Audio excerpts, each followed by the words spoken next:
Bangladesh team যে ব্যাটিংটা করছে আজকে, ইট ইজ পিওর টি-20 ব্যাটিং। আমরা ভাবি যে টি-20 batting is all about hitting sixes and fours. It's not like that. আজকে খেয়াল করে দেখবেন, খেলাটা যদি আপনি খুব ভালোভাবে অ্যাবজর্ব করেন তাহলে বুঝতে পারবেন বাংলাদেশ টিমের ব্যাটসম্যানরা কি সুন্দর সিঙ্গেল খেলছে, এবং সিঙ্গেল খেলতে খেলতে অড বাউন্ডারি এসছে। অড বাউন্ডারি মিনস আপনি জানেন যে আপনি যদি সিঙ্গেল খেলতে থাকেন, বলার ওই মানে আপনাকে ফুল আর লেন্থ একটা বল দেবে, ওই বলটায় আপনাকে 4-6 মারতে হবে। প্রিভিয়াসলি বাংলাদেশ এই কাজটা করতে পারতো না। তারা সিঙ্গেল খেলতো ঠিকই, বাট যে অড বাউন্ডারি আছে, যে সিক্স হিটিং অ্যাবিলিটি ছিল, সেটা পারতো না তারা। আপনি তানজিদ তামিমের ইনিংসটা দেখতে পারেন আজকে। তানজিদ তামিম ডট খায় নাই।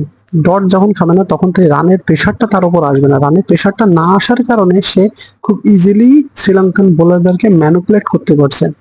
আমি হার্দিক পান্ডিয়াকে খুব হাই রেট করি, কারণ হার্দিক পান্ডিয়া কোন বলে কি করবে জানি না, তবে স্পিন বল তার সামনে যদি ফ্লাইটে দেওয়া যায়, সে ওই বলটাকে 99% টাইম সিক্স হিট করবে। তানজিদ তামিম ঠিক সেই কাজটাই করছে।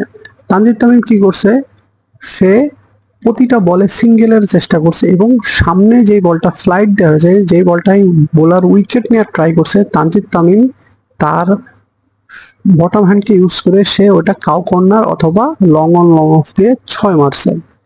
এই যে এই যে এই বোলারটাকে ম্যানুপুলেট করে অড বাউন্ডারি বের করতে পারে অ্যাবিলিটি, এইটাই মিসিং ছিল বাংলাদেশ টিমে। আর আপনি শেখ মেহেদির কথা বলতে পারেন, মিরাজকে বসায় শেখ মেহেদিকে আনা হয়েছে। Sheikh Mehedi is far better cricketer than Miraj in T20s. I will say even in one days. One ডেতে শেখ মেহেদি হাসান মিরাজ আমাদের মিরপুর ছাড়া কোথাও চলে না। কিন্তু আপনি শেখ মেহেদির কথা যদি চিন্তা করেন, সে যে পেসে বল করে, যেভাবে বল করে, সে পৃথিবীর বিভিন্ন মানে সব ক্রিসেই মিরাজের থেকে বেশি ইফেক্টিভ হবে। আর ব্যাটিং এর কথা বলছেন, মিরাজ আর শেখ মেহেদির মধ্যে খুব একটা ডিফারেন্স নাই ব্যাটিং এ। শেখ মেহেদিকে আপনি প্রমোট করেন, শেখ মেহেদির উপর ইনভেস্ট করেন, এমনি হবে। আপনি বলেন মিরাজকে আপনি যেভাবে ব্যাটিং করতে দেখছেন আজ থেকে 10 বছর আগে, মিরাজ এখনো ঠিক ওইভাবেই ব্যাট করে, কোনো পরিবর্তন নাই। মিরাজ উইকেট করতে পারে না, মিরাজ সে আগের মতো ওইটাই ক্লাস খেলে টুকটুক সিঙ্গেল নিয়ে ওই একই একই, পরিবর্তন তো নাই ভাই। আপনি শেখ মেহেদিকে সুযোগ দেন। মিরাজ হলো খুবই ওভার রেটেড বাংলাদেশে হোয়াইট বলে।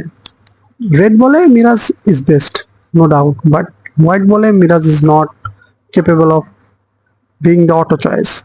So this team deserve a, so I think Bangladesh team এই জয়টা ডিজার্ভ করতো এবং তারা পাইছে, এবং it's totally team effort. Hopefully Bangladesh এইভাবেই পারফর্ম করতে থাকবে।